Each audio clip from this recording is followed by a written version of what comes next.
इस वीडियो सत्र में आपका स्वागत है। इस सत्र में हम जिस विषय को कवर करने जा रहे हैं वो है कार्बन में आबंधन और उसकी सर्वतोमुखी प्रकृति, bonding in carbon and it's versatility. तो दोस्तों, इससे पहले कि हम अपनी चर्चा को आगे बढ़ाएं, हमें पता होना चाहिए कि कार्बन की परमाणु संख्या 6 है, जिसका अर्थ है कि कार्बन के एक परमाणु में 6 इलेक्ट्रॉन होते हैं। कार्बन के विभिन्न कक्षों में इलेक्ट्रॉनों का वितरण कैसे होगा? लेकिन दोस्तों, हम कक्षों में इलेक्ट्रॉनों के वितरण के बारे में क्यों पढ़ रहे हैं?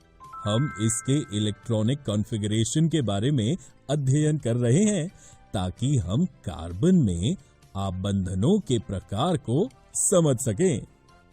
कार्बन के सबसे बाहरी कोश में 4 इलेक्ट्रॉन होते हैं तथा उत्कृष्ट गैस विन्यास को प्राप्त करने के लिए इसको 4 इलेक्ट्रॉन प्राप्त करना होता है या उनका ह्रास करना होता है। लेकिन क्या ये संभव है? चूंकि कार्बन एक छोटा परमाणु है, इसलिए बाहरी इलेक्ट्रॉनों को परमाणु के नाभिक द्वारा प्रबल आकर्षण द्वारा पकड़कर रखा जाता है। इसलिए कार्बन से 4 इलेक्ट्रॉनों का ह्रास संभव नहीं है। इसी तरह इलेक्ट्रॉन प्राप्त करना भी संभव नहीं है।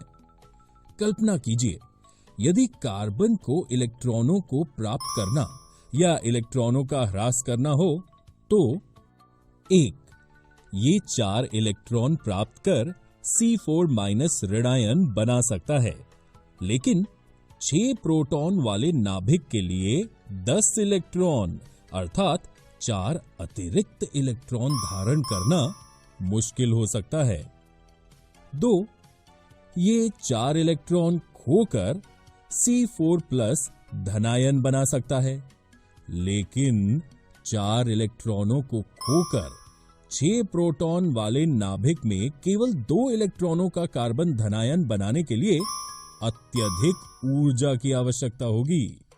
इसलिए कार्बन अपने अन्य परमाणुओं अथवा अन्य तत्वों के परमाणुओं के साथ साझेदारी करके इस समस्या को सुलझा लेता है। कार्बन के सबसे बाहरी कोश में 4 इलेक्ट्रॉन होते हैं तथा उत्कृष्ट गैस विन्यास को प्राप्त करने के लिए इसे 4 इलेक्ट्रॉनों की आवश्यकता होती है, जो वह इलेक्ट्रॉनों को साझा करके प्राप्त करता है। चूंकि एक कार्बन परमाणु को उत्कृष्ट गैस विन्यास को प्राप्त करने के लिए 4 इलेक्ट्रॉनों की आवश्यकता होती है, इसलिए इसकी संयोजकता वैलेंसी 4 होगी, अर्थात कार्बन चतुः संयोजक टेट्रावैलेंट है। कार्बन के अलावा अन्य तत्व भी इसी प्रकार इलेक्ट्रॉन की साझेदारी करके अणुओं का निर्माण करते हैं। जिन इलेक्ट्रॉनों की साझेदारी की जाती है वे दोनों परमाणुओं के बाहरी कोश के ही होते हैं तथा इनके फलस्वरूप दोनों ही परमाणु उत्कृष्ट गैस विन्यास की स्थिति को प्राप्त करते हैं। कार्बन के यौगिकों की चर्चा करने से पहले इलेक्ट्रॉनों की साझेदारी से बने कुछ सामान्य अणुओं को समझते हैं। इस तरह से बने अणुओं में सबसे सामान्य अणु हाइड्रोजन का है। जैसा कि हमने पहले अध्ययन किया है, हाइड्रोजन की परमाणु संख्या 1 है, अतः इसके K कोश में 1 इलेक्ट्रॉन है तथा K कोश को भरने के लिए इसको 1 और इलेक्ट्रॉन की आवश्यकता होती है। इसलिए हाइड्रोजन के 2 परमाणु अपने इलेक्ट्रॉनों की साझेदारी करके हाइड्रोजन का अणु H2 बनाते हैं। परिणाम स्वरूप हाइड्रोजन का प्रत्येक अणु अपने निकटतम उत्कृष्ट गैस हीलियम के इलेक्ट्रॉनिक विन्यास, इलेक्ट्रॉनिक कॉन्फ़िगरेशन को प्राप्त करता है, जिसके K कोश में 2 इलेक्ट्रॉन होते हैं। इस प्रकार 2 परमाणुओं के बीच इलेक्ट्रॉन के एक युग्म की साझेदारी के द्वारा बनने वाले आबंध सहसंयोजी आबंध कोवैलेंट बॉन्ड कहलाते हैं। सहसंयोजी आबंध कोवैलेंट बॉन्ड वाले अणुओं में भीतर तो प्रबल आबंध होता है, लेकिन इनका अंतराअणुक बल इंटरमॉलिक्यूलर बॉन्ड दुर्बल होता है।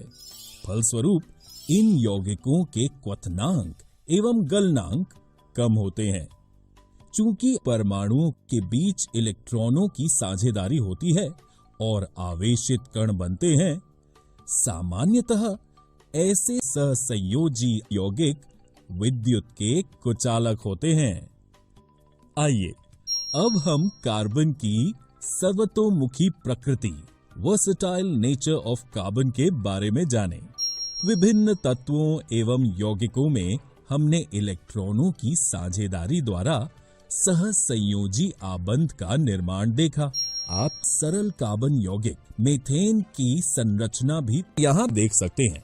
हम ये भी जानते हैं कि हम कितनी चीजों का उपयोग करते हैं जिसमें कार्बन होता है। वस्तुतः हम स्वयं भी कार्बन के यौगिकों से बने हुए हैं। सहसंयोजी बंध की प्रकृति के कारण कार्बन में बड़ी संख्या में यौगिक बनाने की क्षमता होती है। कार्बन में दो कारक देखे गए हैं। एक, कार्बन में कार्बन के ही अन्य परमाणुओं के साथ आबंध बनाने की अद्वितीय क्षमता होती है, जिससे बड़ी संख्या में अणु बनते हैं। इस गुण को श्रृंखलन कैटनेशन कहते हैं। इन यौगिकों में कार्बन की लंबी श्रृंखला, कार्बन की विभिन्न शाखाओं वाली श्रृंखला अथवा वलय में व्यवस्थित कार्बन भी पाए जाते हैं। साथ ही कार्बन के परमाणु एक, द्वि अथवा त्रि आबंध से जुड़े हो सकते हैं। कार्बन परमाणुओं के बीच केवल एक आबंध से जुड़े कार्बन के यौगिक संतृप्त यौगिक सैचुरेटेड कंपाउंड्स कहलाते हैं। द्वि अथवा त्रि आबंध से जुड़े कार्बन के यौगिक असंतृप्त यौगिक अनसैचुरेटेड कंपाउंड्स कहलाते हैं। कार्बन यौगिकों में जिस सीमा तक श्रृंखला का गुण पाया जाता है, वह किसी और तत्व में नहीं मिलता। कार्बन कार्बन आबंध अत्यधिक प्रबल होता है, अतः ये स्थायी होता है। फलस्वरूप अनेक कार्बन परमाणुओं के साथ आपस में जुड़े हुए अनेक यौगिक प्राप्त होते हैं। 2. चूंकि कार्बन की संयोजकता 4 होती है, अतः इसमें कार्बन के 4 अन्य परमाणुओं अथवा कुछ अन्य एक संयोजक तत्वों के परमाणुओं के साथ आबंधन की क्षमता होती है। Oxygen, hydrogen, nitrogen, chlorine, sulphur तथा अनेक अन्य तत्वों के साथ कार्बन के यौगिक बनते हैं। फलस्वरूप ऐसे विशेष गुण वाले यौगिक बनते हैं जो अणु में कार्बन के अतिरिक्त उपस्थित तत्व पर निर्भर करते हैं। कार्बन में पाए जाने वाले 2 विशिष्ट लक्षणों चतुः संयोजकता और श्रृंखलन से बड़ी संख्या में यौगिकों का निर्माण होता है। अनेक यौगिकों के अकार्बनिक परमाणु अथवा परमाणु के समूह विभिन्न कार्बन श्रृंखलाओं से जुड़े होते हैं। मूल रूप से इन यौगिकों को प्राकृतिक पदार्थों से प्राप्त किया गया था तथा ये समझा गया था कि ये कार्बन यौगिक अथवा कार्बनिक यौगिक केवल सजीवों में ही निर्मित हो सकते हैं। दोस्तों, इस वीडियो में हमने कार्बन में आबंधन और उसकी सर्वतोमुखी प्रकृति bonding in carbon and it's versatility के बारे में अध्ययन किया।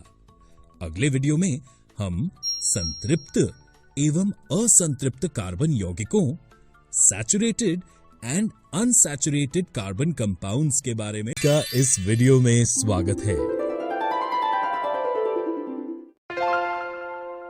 आज हम इस वीडियो में समजातीय श्रेणी, होमोलोगस सीरीज और कार्बन यौगिकों का नामकरण, नोमेनक्लेचर ऑफ कार्बन कंपाउंड्स का अध्ययन करेंगे। मान लीजिए कि हमने बहुत सारी पुस्तकों को उनके विषय के अनुसार अलग अलग बांट लिया, अर्थात हिंदी, अंग्रेजी, विज्ञान इत्यादि की सभी पुस्तकों को अलग अलग रख दिया। तो हर समूह में क्या समानता हुई? जी हां, हर समूह का विषय समान है। आइए इस पर चर्चा करते हैं। जैसा कि इसके नाम से ही पता चलता है, समजातीय अर्थात समान जाति वाले कार्बन यौगिक, इसकी परिभाषा इस प्रकार लिख सकते हैं। समान जाति वाले कार्बन यौगिकों का वो समूह जिनका सामान्य सूत्र एवं प्रकार्यात्मक समूह समान हो।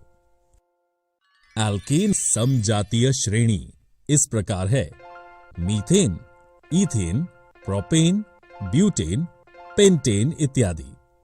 एक यूनिट से दूसरी यूनिट पर जाने में CH2 यूनिट का अंतर है। जैसे मीथेन से ईथेन में CH2 यूनिट का फर्क है, ईथेन से प्रोपेन, प्रोपेन से ब्यूटेन, ब्यूटेन से पेंटेन में भी CH2 का अंतर है। और जैसा कि आप देख सकते हैं कि इस श्रेणी के किसी भी यौगिक को हम CnH2n+2 इस सूत्र द्वारा दर्शा सकते हैं। जैसे कि श्रेणी के सबसे पहले यौगिक मीथेन में N की संख्या 1 होगी। अब यदि हम इस सूत्र में N की जगह 1 लिखें तो मीथेन के आणविक सूत्र CH4 पाएंगे।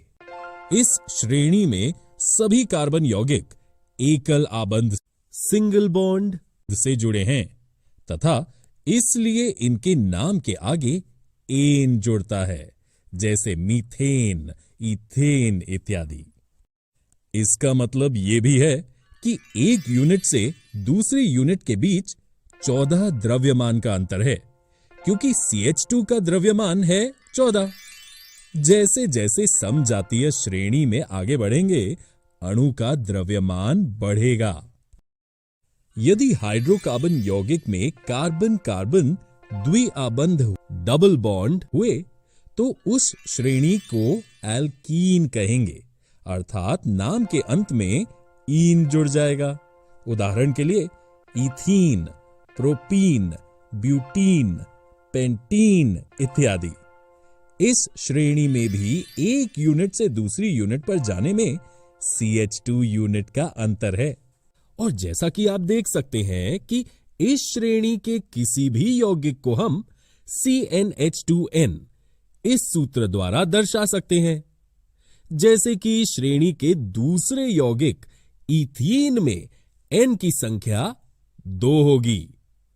अब यदि हम इस सूत्र में N की जगह 2 लिखें तो इथीन के आणविक सूत्र C2H4 पाएंगे। इसी प्रकार हाइड्रोकार्बन यौगिक में कार्बन कार्बन त्रिआबंध ट्रिपल बॉन्ड हुए तो उस श्रेणी को एल्काइन कहेंगे। नाम के अंत में आइन लगेगा।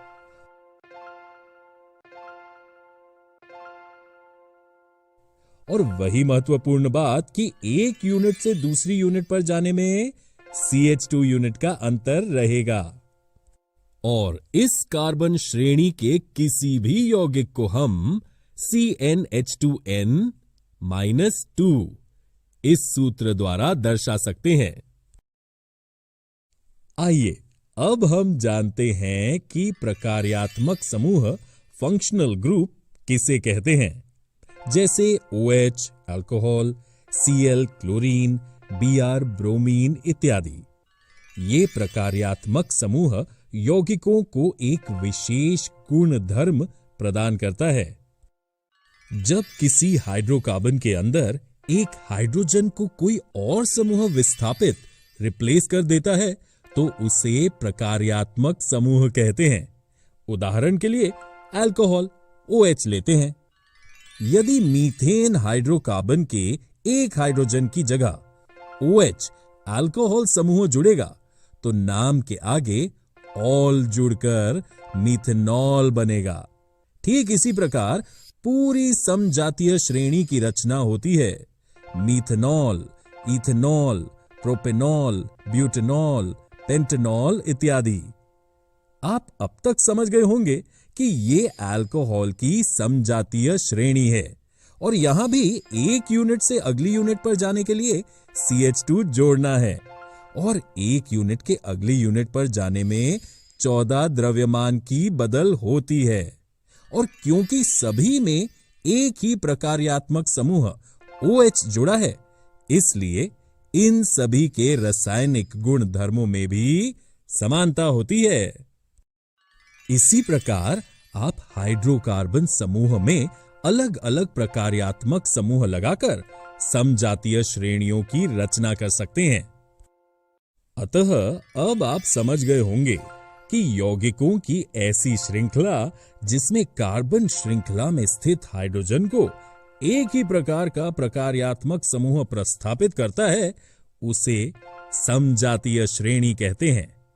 इसके लिए सबसे महत्वपूर्ण सूत्र ये है कि एक यूनिट से दूसरी यूनिट पर जाने में एक CH2 और 14 द्रव्यम बढ़ोतरी होती है।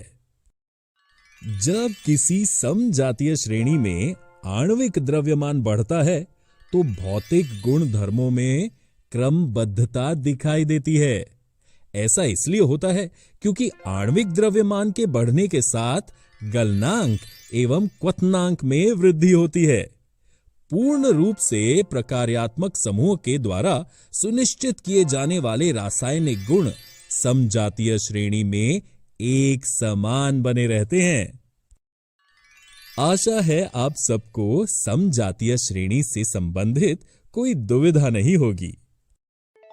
आइए अब हम कार्बन यौगिकों के नामकरण की विधि का अध्ययन करें। कार्बन यौगिकों की नाम पद्धति समझने से पहले एक नाम का उदाहरण देखेंगे, जैसे श्री महेंद्र सिंह धोनी। इस नाम में श्री को प्रीफिक्स अथवा पूर्व लग्न कह सकते हैं। महेंद्र फर्स्ट नाम हुआ, सिंह मिडिल नाम और धोनी सरनेम है। ठीक इसी तरह कार्बन यौगिकों का नाम भी 5 हिस्सों में बटा है। आइए जानते हैं कि वो 5 हिस्से कौन से हैं।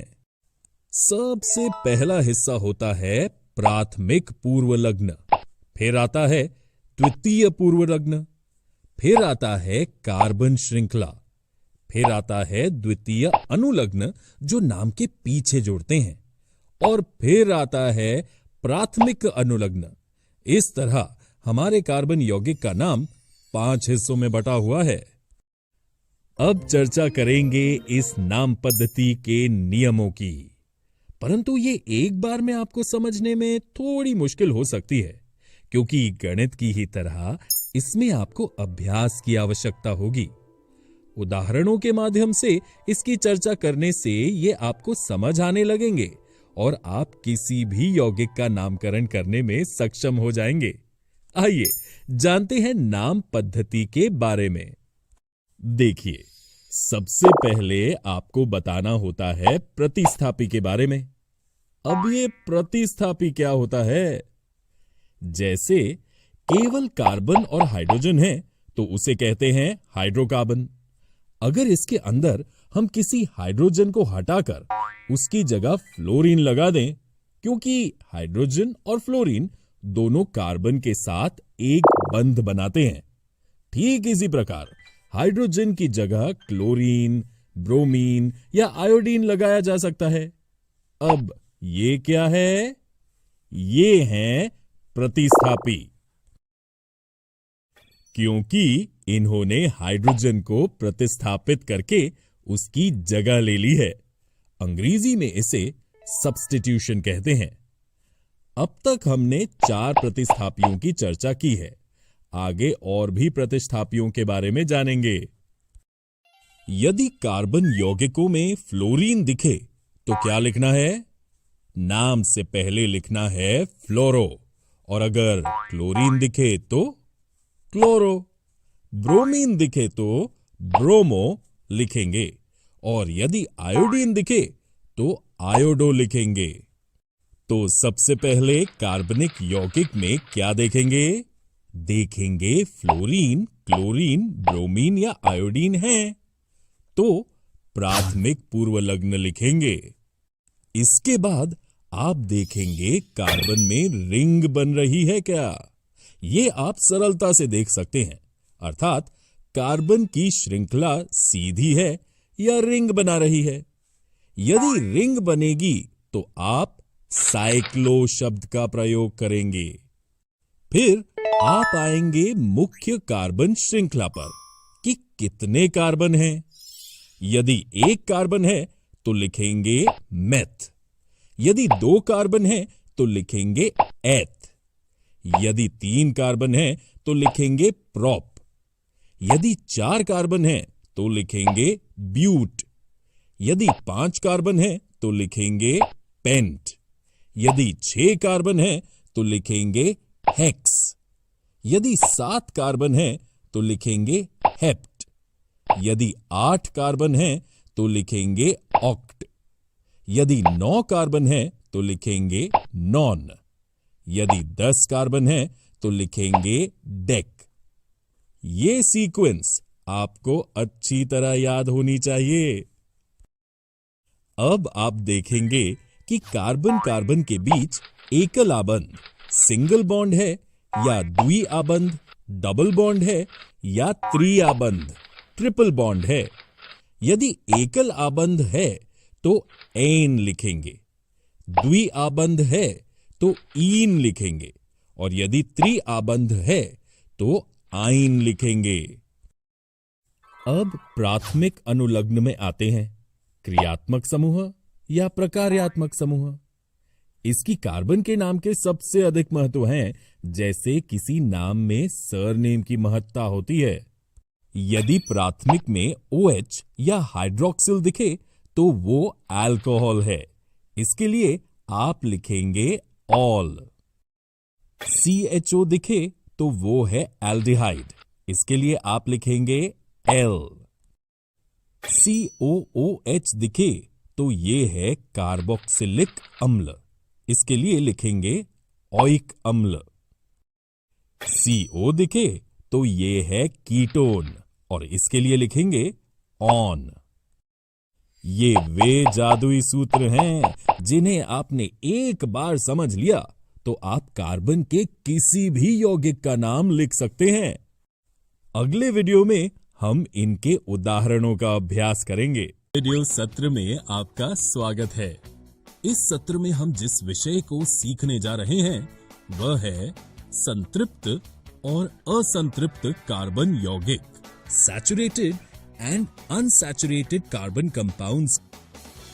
तो बच्चों, इससे पहले कि हम अपनी चर्चा आगे बढ़ाएं, हमें पता होना चाहिए कि हाइड्रोजन और कार्बन से बना एक यौगिक हाइड्रोकार्बन कहलाता है और ये हाइड्रोकार्बन 2 प्रकार के होते हैं, संतृप्त हाइड्रोकार्बन और असंतृप्त हाइड्रोकार्बन। बच्चों, सबसे पहले हम संतृप्त हाइड्रोकार्बन के बारे में चर्चा करेंगे। उन्हें एल्केन भी कहा जाता है। हाइड्रोकार्बन जिसमें कार्बन परमाणु केवल एकल बंध से जुड़े होते हैं, उन्हें संतृप्त हाइड्रोकार्बन कहा जाता है। इसे एल्केन भी कहा जाता है। इस प्रकार हाइड्रोकार्बन जैसे मीथेन, ईथेन, प्रोपेन और ब्यूटेन को एल्केन कहते हैं। इन सभी संतृप्त हाइड्रोकार्बन के नाम एन के साथ समाप्त होते हैं। संतृप्त हाइड्रोकार्बन या एल्केन का सामान्य सूत्र इस प्रकार लिखा जाता है, CnH2n+2, जहां n कार्बन परमाणुओं की संख्या है। चलिए अब उदाहरणों की सहायता से संतृप्त हाइड्रोकार्बन पर चर्चा करें। यदि एक एल्केन के अणु में एक कार्बन परमाणु होता है, जब n 1 के बराबर होता है, सामान्य सूत्र के अनुसार इसका यौगिक सूत्र CH4 बन जाता है, जिसे हम मीथेन कहते हैं। इसी तरह यदि हम N 2 के बराबर लेते हैं तो हम ईथेन प्राप्त करते हैं। ये संतृप्त हाइड्रोकार्बन रासायनिक रूप से बहुत अभिक्रियाशील नहीं होते हैं, यानी ये काफी कम अभिक्रियाशील होते हैं। एक हाइड्रोकार्बन जिसमें 2 कार्बन परमाणु एक द्विआबंध या त्रिआबंध से जुड़े होते हैं, वो एक असंतृप्त हाइड्रोकार्बन कहलाता है। ईथेन और इथाइन 2 महत्वपूर्ण हाइड्रोकार्बन हैं, क्योंकि ईथेन में द्विआबंध होता है और इथाइन में एक त्रिआबंध होता है। 2 कार्बन परमाणुओं के बीच 2 जोड़े इलेक्ट्रॉनों को साझा करके एक द्विआबंध बनाया जाता है, जबकि 2 कार्बन परमाणुओं के बीच 3 इलेक्ट्रॉन जोड़े के साझाकरण से एक त्रिआबंध बनता है। असंतृप्त हाइड्रोकार्बन क्रैकिंग नामक प्रक्रिया द्वारा ज्यादातर पेट्रोलियम से प्राप्त किए जाते हैं। असंतृप्त हाइड्रोकार्बन 2 प्रकार के होते हैं। एक द्विआबंध हाइड्रोकार्बन को एल्कीन भी कहा जाता है। 2 त्रिआबंध हाइड्रोकार्बन को एल्काइन भी कहा जाता है। अब हम प्रत्येक के बारे में विस्तार से चर्चा करेंगे। एक असंतृप्त हाइड्रोकार्बन जिसमें 2 कार्बन परमाणु एक द्विआबंध से जुड़े होते हैं, वह एल्कीन कहलाता है।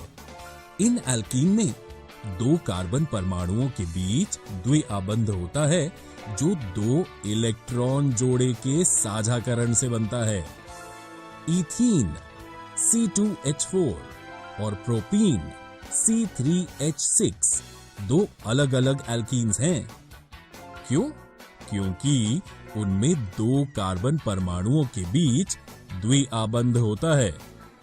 यहाँ एक दिलचस्प तथ्य है बच्चों, क्या आप जानते हैं कि केवल एक कार्बन परमाणु होने पर कोई एल्कीन नहीं हो सकता है।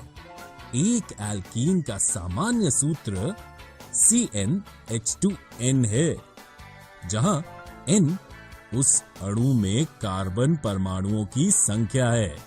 चलो एक उदाहरण लेते हैं।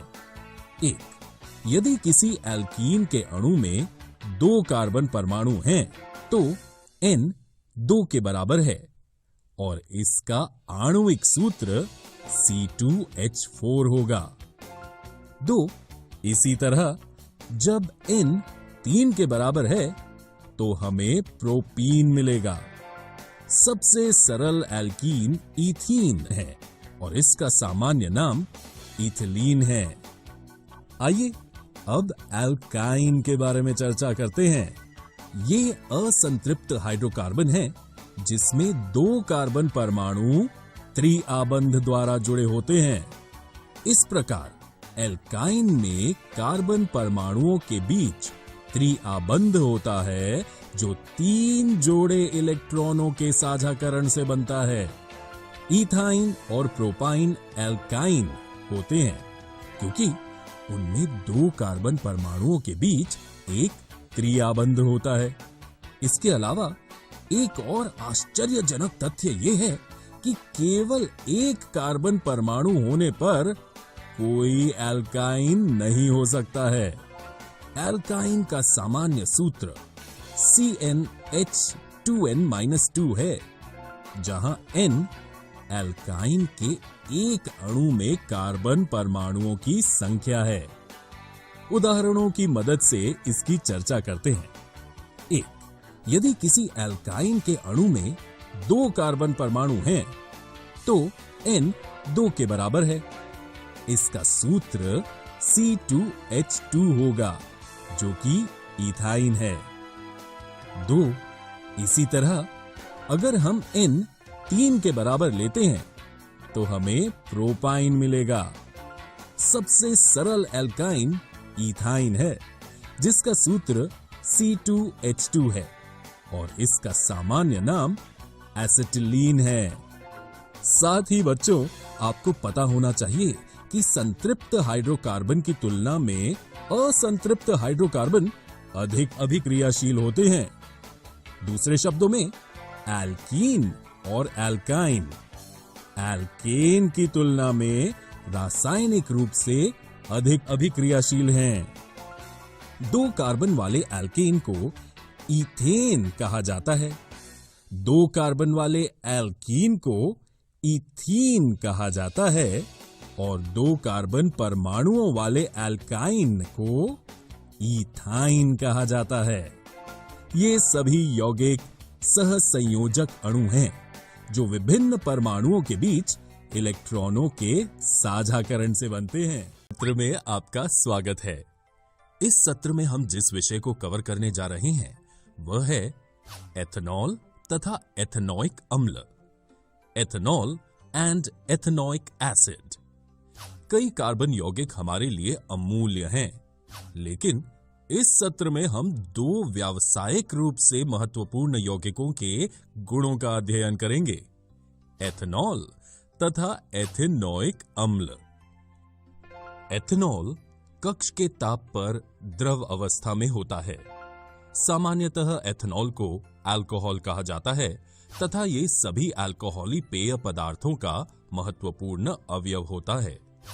इसके अतिरिक्त ये एक अच्छा विलायक है, इसलिए इसका उपयोग tincture iodine, cough syrup, tonic आदि जैसी औषधियों में होता है। एथेनॉल को किसी भी अनुपात में जल में मिलाया जा सकता है। तनु एथेनॉल की थोड़ी सी भी मात्रा लेने पर नशा आ जाता है। हालांकि अल्कोहल पीना निंदनीय है, लेकिन समाज में बड़े पैमाने पर प्रचलित है। लेकिन शुद्ध एथेनॉल परिशुद्ध अल्कोहल की थोड़ी सी भी मात्रा घातक सिद्ध हो सकती है। काफी समय तक अल्कोहल का सेवन करने से स्वास्थ्य संबंधी कई समस्याएं उत्पन्न हो जाती हैं। अब हम एथेनॉल की अभिक्रियाओं पर चर्चा करेंगे। 1. सोडियम के साथ अभिक्रिया। अल्कोहल सोडियम से अभिक्रिया कर हाइड्रोजन गैस उत्सर्जित करता है। एथेनॉल के साथ अभिक्रिया में दूसरा उत्पाद सोडियम एथॉक्साइड बनता है। 2. असंतृप्त हाइड्रोकार्बन बनाने की अभिक्रिया। 443 के तापमान पर एथेनॉल को अधिक सांद्र सल्फ्यूरिक अम्ल के साथ गर्म करने पर एथेनॉल निर्जलीकरण होकर एथीन बनता है। इस अभिक्रिया में सल्फ्यूरिक अम्ल निर्जलीकारक के रूप में काम करता है, जो एथेनॉल से जल को अलग कर देता है। एथेनॉइक अम्ल को सामान्यतः एसिटिक अम्ल कहा जाता है तथा ये कार्बोक्सिलिक अम्ल समूह से संबंधित है। एसिटिक अम्ल के 3 से 4% विलयन को सिरका कहा जाता है एवं इसे अचार में परिरक्षक के रूप में इस्तेमाल किया जाता है। शुद्ध एथेनॉइक अम्ल का गलनांक 290 के होता है और इसलिए ठंडी जलवायु में शीत के दिनों में ये जम जाता है। इस कारण इसे ग्लेशियल एसिटिक अम्ल कहते हैं। कार्बोक्सिलिक अम्ल कहा जाने वाला कार्बनिक यौगिकों के समूह के अभिलक्षण इसकी अम्लीयता होती है। हालांकि खनिज अम्लों के विपरीत कार्बोक्सिलिक अम्ल दुर्बल अम्ल होते हैं। खनिज अम्ल जैसे हाइड्रोक्लोरिक अम्ल पूरी तरह आयनीकृत हो जाते हैं। अब हम एथेनॉइक अम्ल की रासायनिक अभिक्रियाओं पर चर्चा करेंगे। 1. एसिटीकरण अभिक्रिया। एस्टर मुख्य रूप से अम्ल एवं अल्कोहल की अभिक्रिया से निर्मित होते हैं। एथेनॉइक अम्ल किसी अम्ल उत्प्रेरक की उपस्थिति में परिशुद्ध एथेनॉल से अभिक्रिया करके एस्टर बनाते हैं। सामान्यतः एस्टर की गंध मृदु होती है। इसका उपयोग इत्र एवं स्वाद उत्पन्न करने वाले कारक के रूप में किया जाता है। सोडियम हाइड्रोक्साइड से अभिक्रिया द्वारा, जो एक क्षार है, एस्टर पुनः अल्कोहल एवं कार्बोक्सिलिक अम्ल का सोडियम लवण बनाता है। इस अभिक्रिया को साबुनीकरण कहा जाता है क्योंकि इससे साबुन तैयार किया जाता है।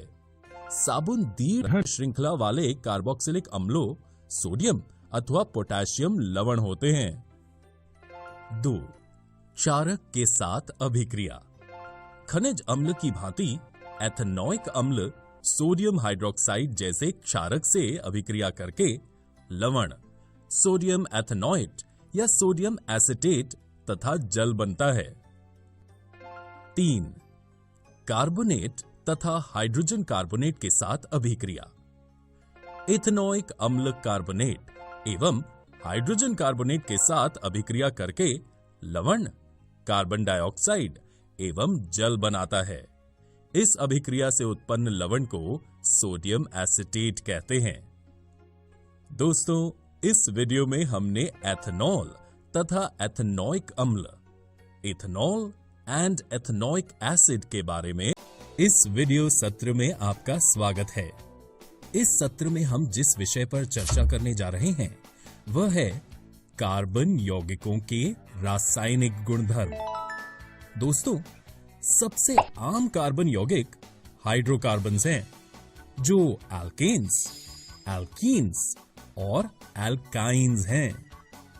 हम आज जिन रासायनिक गुणधर्मों का अध्ययन करने जा रहे हैं वे हैं दहन अभिक्रियाएं, कंबस्टन रिएक्शन, ऑक्सीकरण अभिक्रियाएं, ऑक्सीडेशन रिएक्शन, संकलन अभिक्रियाएं, एडिशन रिएक्शन और प्रतिस्थापन अभिक्रियाएं, रिप्लेसमेंट रिएक्शन। दहन अभिक्रिया सभी प्रकार के हाइड्रोकार्बन में होती है। प्रतिस्थापन केवल संतृप्त हाइड्रोकार्बन, सैचुरेटेड हाइड्रोकार्बन, एल्केन द्वारा होती हैं, जबकि संकलन अभिक्रियाएं केवल असंतृप्त हाइड्रोकार्बन, अनसैचुरेटेड हाइड्रोकार्बन, एल्कीन्स द्वारा होती हैं। आइए हम दहन अभिक्रिया कंबस्टन रिएक्शन से शुरू करते हैं। अपने सभी अपरूपों में कार्बन ऑक्सीजन में दहन करके ऊष्मा एवं प्रकाश के साथ कार्बन डाइऑक्साइड देता है। दहन पर अधिकांश कार्बन यौगिक भी प्रचुर मात्रा में ऊष्मा एवं प्रकाश को मुक्त करते हैं। ये कुछ ऑक्सीकरण अभिक्रियाएं हैं जिनका अध्ययन हम कर चुके हैं। संतृप्त हाइड्रोकार्बन से सामान्यतः स्वच्छ ज्वाला निकलेगी, जबकि असंतृप्त हाइड्रोकार्बन से अत्यधिक काले धुएं वाली पीली ज्वाला निकलेगी। लेकिन वायु की आपूर्ति को सीमित कर देने से अपूर्ण दहन होने पर संतृप्त हाइड्रोकार्बनों से भी कज्जली ज्वाला निकलेगी। घर में उपयोग में लाई जाने वाली गैस अथवा कैरोसिन के स्टोव में वायु के लिए छिद्र होते हैं, जिनसे पर्याप्त मात्रा में ऑक्सीजन समृद्ध मिश्रण जलकर स्वच्छ नीली ज्वाला देता है। यदि कभी बर्तनों के तले काले होते हुए दिखाई दे तो इसका अर्थ होगा कि वायु छिद्र अवरुद्ध हैं तथा ईंधन का व्यर्थ व्यय हो रहा है। कोयले तथा पेट्रोलियम जैसे ईंधनों में कुछ मात्रा में नाइट्रोजन तथा सल्फर होती हैं। इनके दहन के फलस्वरूप सल्फर तथा नाइट्रोजन के ऑक्साइड का निर्माण होता है, जो पर्यावरण में प्रमुख प्रदूषक हैं। तो दोस्तों, हम दहन अभिक्रिया कंबस्टन रिएक्शन को कैसे परिभाषित कर सकते हैं? वायु में कार्बन डाइऑक्साइड, जल, ऊष्मा एवं प्रकाश देने के लिए कार्बन यौगिक के दहन की अभिक्रिया को दहन अभिक्रिया कहते हैं। आइए एक और उदाहरण पर चर्चा करें। एल्केन्स वायु में जलकर अत्यधिक ऊष्मा पैदा करते हैं, जिसके कारण एल्केन्स उत्कृष्ट ईंधन हैं। जिस अभिक्रिया में एक यौगिक ऑक्सीजन प्राप्त गेन करता है या उसमें से हाइड्रोजन का ह्रास लॉस होता है, ऑक्सीकरण ऑक्सीडेशन कहलाती है। दहन करने पर कार्बन यौगिकों को सरलता से ऑक्सीकृत किया जा सकता है। इस पूर्ण ऑक्सीकरण के अतिरिक्त ऐसी अभिक्रियाएं भी होती हैं जिनमें अल्कोहल को कार्बोक्सिलिक अम्ल में बदला जाता है। हम देखते हैं कि कुछ पदार्थों को ऑक्सीजन देने की क्षमता होती है। इन पदार्थों को ऑक्सीकारक ऑक्सीडाइजिंग एजेंट्स कहा जाता है। क्षारीय पोटेशियम परमैंगनेट अथवा अम्लीकृत पोटेशियम डाइक्रोमेट अल्कोहलों को अम्लों में ऑक्सीकृत करते हैं, अर्थात ये आरंभिक पदार्थ में ऑक्सीजन जोड़ते हैं। अतएव इनको ऑक्सीकारक ऑक्सीडाइजिंग एजेंट्स कहते हैं। तो अब हम जानते हैं कि ऑक्सीकरण ऑक्सीडेशन क्या है और ऑक्सीकारक ऑक्सीडाइजिंग एजेंट्स क्या है। चलिए अगले प्रकार की अभिक्रियाओं के बारे में जानें। ऐसी अभिक्रिया जिसमें हाइड्रोकार्बन के एक या अधिक हाइड्रोजन परमाणुओं को कुछ अन्य परमाणुओं द्वारा प्रतिस्थापित किया जाता है। प्रतिस्थापन अभिक्रियाएं सब्स्टिट्यूशन रिएक्शन कहलाती हैं। संतृप्त हाइड्रोकार्बन अत्यधिक अनभिकृत होते हैं तथा अधिकांश अभिकर्मकों की उपस्थिति में अक्रिय होते हैं। हालांकि सूर्य के प्रकाश की उपस्थिति में अति तीव्र अभिक्रिया में क्लोरीन के हाइड्रोकार्बन का संकलन होता है। क्लोरीन एक एक करके हाइड्रोजन के परमाणुओं का प्रतिस्थापन करती है। इसको प्रतिस्थापन अभिक्रिया सब्स्टिट्यूशन रिएक्शन कहते हैं, क्योंकि एक प्रकार का परमाणु अथवा परमाणुओं के समूह दूसरे का स्थान लेते हैं। साधारणतः उच्च समजातीय एल्केन के साथ अनेक उत्पादों का निर्माण होता है। इस अभिक्रिया में मीथेन के केवल एक हाइड्रोजन परमाणु को क्लोरीन परमाणु द्वारा प्रतिस्थापित किया गया है और हमें क्लोरोमीथेन प्राप्त होता है। अधिक क्लोरीन की आपूर्ति करने से एक एक करके क्लोरीन द्वारा मीथेन के सभी हाइड्रोजन परमाणुओं को प्रतिस्थापित करना संभव है। इस तरह हम 3 और यौगिक डाइक्लोरोमीथेन या मिथिलीन डाइक्लोराइड प्राप्त कर सकते हैं। आइए अब हम अगली अभिक्रिया के बारे में जानें। जिस अभिक्रिया में एक असंतृप्त हाइड्रोकार्बन किसी एक उत्पाद को बनाने के लिए किसी अन्य पदार्थ के साथ संकलित होता है, उसे संकलन अभिक्रिया एडिशन रिएक्शन कहते हैं। संकलन अभिक्रियाएं जैसे कि हाइड्रोजन, क्लोरीन या ब्रोमीन के अलावा असंतृप्त हाइड्रोकार्बन की एक विशिष्ट गुणधर्म होते हैं।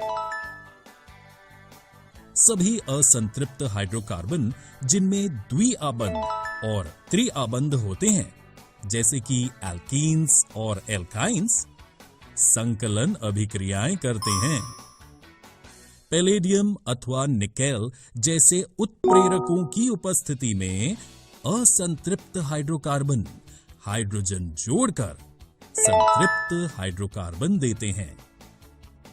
उत्प्रेरक वो पदार्थ होते हैं जिनके कारण अभिक्रिया भिन्न दर से आगे बढ़ती है, जो अभिक्रिया को प्रभावित नहीं करते हैं। निकेल उत्प्रेरक का उपयोग करके साधारणतः वनस्पति तेलों के हाइड्रोजनीकरण में इस अभिक्रिया का उपयोग होता है। वनस्पति तेलों में साधारणतः लंबी असंतृप्त कार्बन श्रृंखलाएं होती हैं, जबकि जंतु वसा में संतृप्त कार्बन श्रृंखलाएं होती हैं।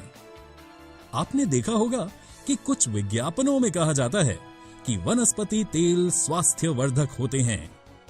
साधारणतः जंतु वसा में संतृप्त वसा अम्ल होते हैं, जो स्वास्थ्य के लिए हानिकारक माने जाते हैं। भोजन पकाने के लिए असंतृप्त वसा अम्लों वाले तेलों का उपयोग करना चाहिए। सामान्य रूप से असंतृप्त हाइड्रोकार्बन संतृप्त हाइड्रोकार्बन बनाने के लिए निकेल या पैलेडियम जैसे उत्प्रेरक की उपस्थिति में हाइड्रोजन जोड़ते हैं। एक असंतृप्त हाइड्रोकार्बन में हाइड्रोजन के जोड़ को हाइड्रोजनीकरण हाइड्रोजनेशन कहा जाता है और वनस्पति तेलों से वनस्पति घी तैयार करने के लिए इस हाइड्रोजनीकरण प्रक्रिया का उपयोग किया जाता है। दोस्तों, इस वीडियो में हमने कार्बन यौगिकों के रासायनिक गुणधर्म, chemical properties of carbon compounds का अध्ययन किया।